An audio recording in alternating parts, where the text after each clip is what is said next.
Good morning sa lahat. Okay, darito tayo sa career orientation. Ako si Sabas Biagra III, educator kasi nag-licensed teacher ako, nag-practice ako ng pagtuturo sa secondary and senior high school. Writer ako ng mga books, thesis, dissertations, action research, modules, etc. since 2015. Real estate sales director ako, nag-handle ako ng mga managers and yung mga agents.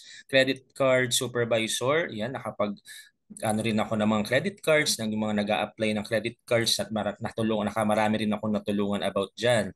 And insurance branch head. Yan, may mga managers and financial advisors.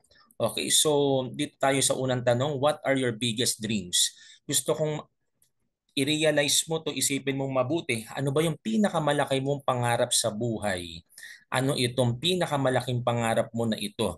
At kung naisip mo na, dream it, wish it, do it. Okay, para yung biggest dreams na yon na pangarap mo ay matupad. Kasi maraming nangangarap, nangarap lang, hindi naman siya natupad.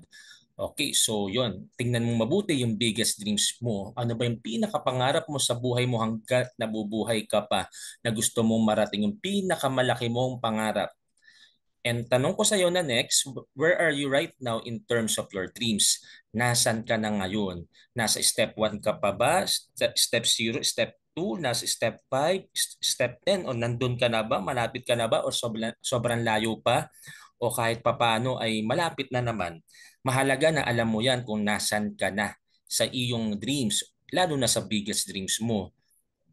Okay, so ngayon, anong nakikita mo? Tignan mo siyang mabuti itong nasa pictures. Obviously, meron ditong maunlad, merong hindi maunlad. May mayaman, merong hindi mayaman. Okay, bakit ko yan pinakita? Gawa ng ating social class. Ang social class natin, ito yung ano na yung level of income ng mga tao, level of education and occupation. Iyan siya.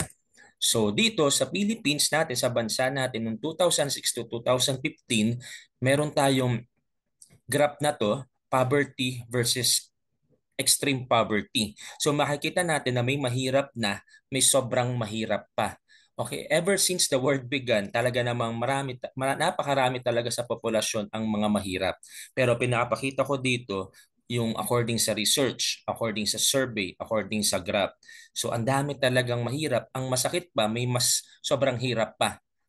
Okay, and dito naman regions big and small by number of poor residents. Ito yung mga number by populations sa regions ng mga mahihirap. Yung sa Bicol region, doon pala madami. Ayan, so yan, so makikita natin lahat siya. Ito yung Census of Population noong 2015 ng Philippine Statistics Authority. So hindi ito yung haka-haka, hindi ito yung chika, hindi ito chismis. Talagang ito ay Census of Population. Okay, may three social classes tayo. As of 2020, makikita natin na 43.5% ay belong sa middle class. Hindi mayaman, hindi mahirap. Okay, so nakakatuwa, meron naman tayong middle class, pero meron tayong 38.4% na low income class and 16.7 poorest of the poor. So mas marami talaga sa populasyon natin yung mga mahihirap.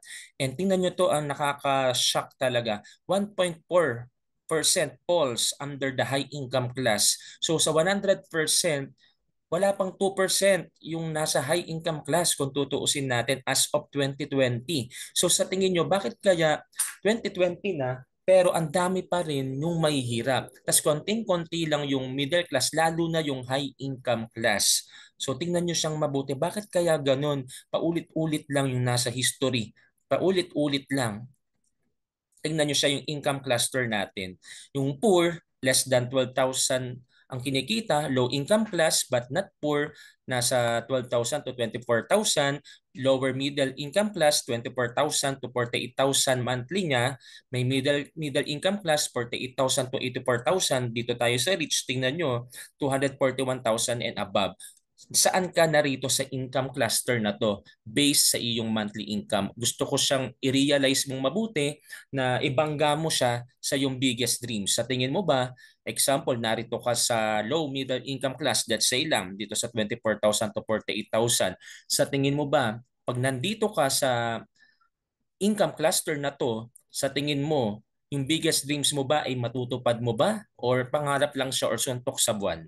Tingnan mo siyang mabuti. Kasi marami sa atin, gawa ng biggest dreams na yun, hindi talaga siya natutupad kasi pag tinignan mo yung income cluster, hindi talaga kasi siya mangyayari. So ano ba ang gagawin? Mamaya papakita ko sa iyo. Pero ito yung last na survey noong 2019 to 2023, very latest. Nagkaroon ng survey ng sino yung mga mahirap. O ang dami nagsabi talaga, ang daming mahirap, may borderline, konti lang yung nagsabi ng not poor. Ang dami talaga ang nagsasabi kahit mismong survey, inaamin nila na mahirap sila. Ayan, noong 2023, Social Weather Report, national survey ito.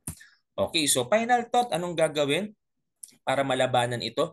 Promote greater equality of opportunity. Napakahalaga na may opportunity talaga na meron tayo. So how to become rich? Smart strategies for building wealth. Okay, may anim ako rito na nakalagay. So tingnan natin siyang mabuti. Identify your goals. Kaya tinanong ko ano ba yung biggest dreams mo and nasan ka na ngayon. Mahalaga kasi siya, dapat specific. Example, gusto mong magkaroon ng bahay, anong klaseng bahay, mansion ba, may third floor ba, kailan mo siya gustong ma-achieve, kailan mo gustong bumili ng sasakyan, anong brand ng sasakyan, anong year. Yun, mahalaga siyang nalalaman, identify your goals. Kasi kung hindi mo alam, ay wala kang patutunguhan kasi hindi mo alam kung ano yung gusto mong marating. And number two, end your debt. Isa to sa napakahirap gawin, halos lahat na ata may utang. Meron kasi tayong good and bad debt, pero kadalasan bad debt ang meron tayo or hindi magandang utang. Okay, isa siya sa para maging mayaman ay talaga tigilan yung bad debt, yung pangit na utang.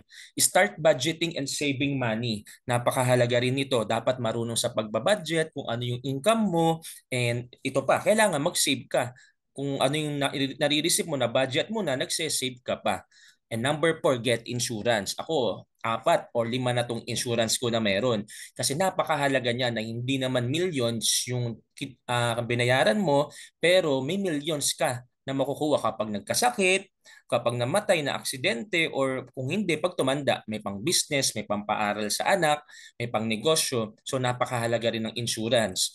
And number five, start investing as soon as possible. Maraming investment na available, may mga risky, pero ako in favor ako ng real estate. Kasi real estate is the best and safest investment. Kahit anong mangyari, safest siya at best investment talaga.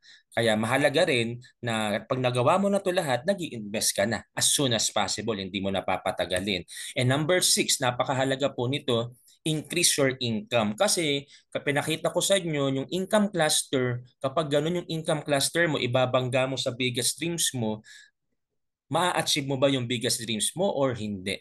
So iyon siya. So kailangan talaga i-increase yung income na merong nare-receive.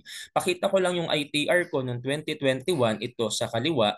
Okay, ito yung ITR ko sa, ayan, pakita ko lang para yan.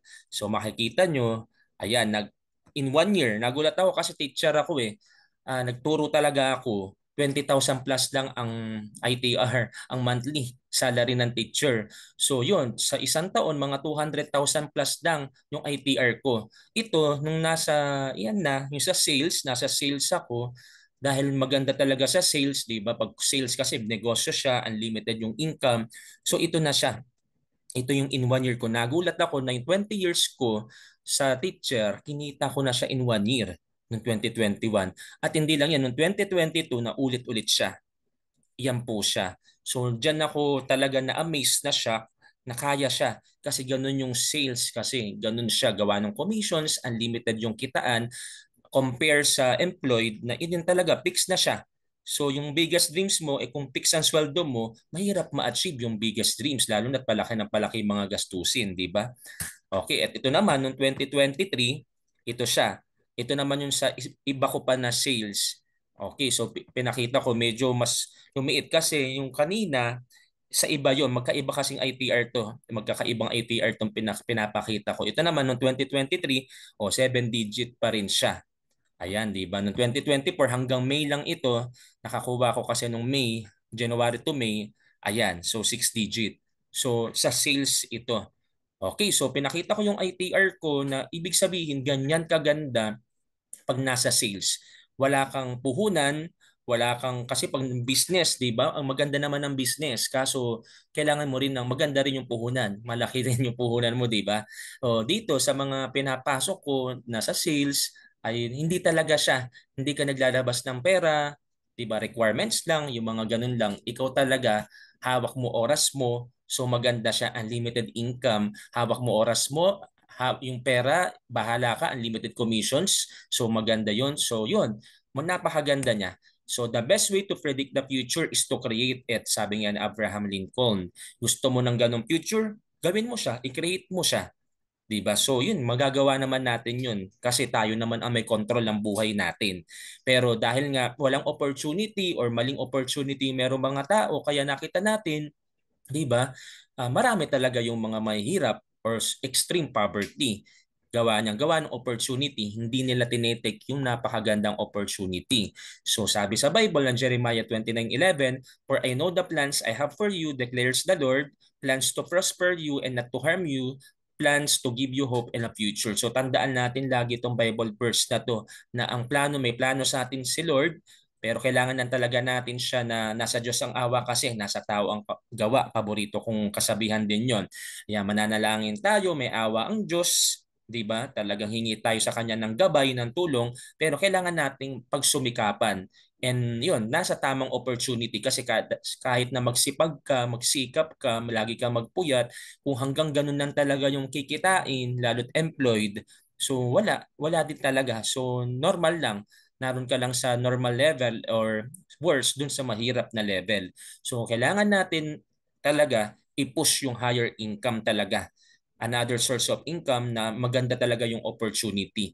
Yung how to become rich, yung sinabi ko na anim, tandaan natin yon. Okay, so good luck and God bless po sa bawat isa.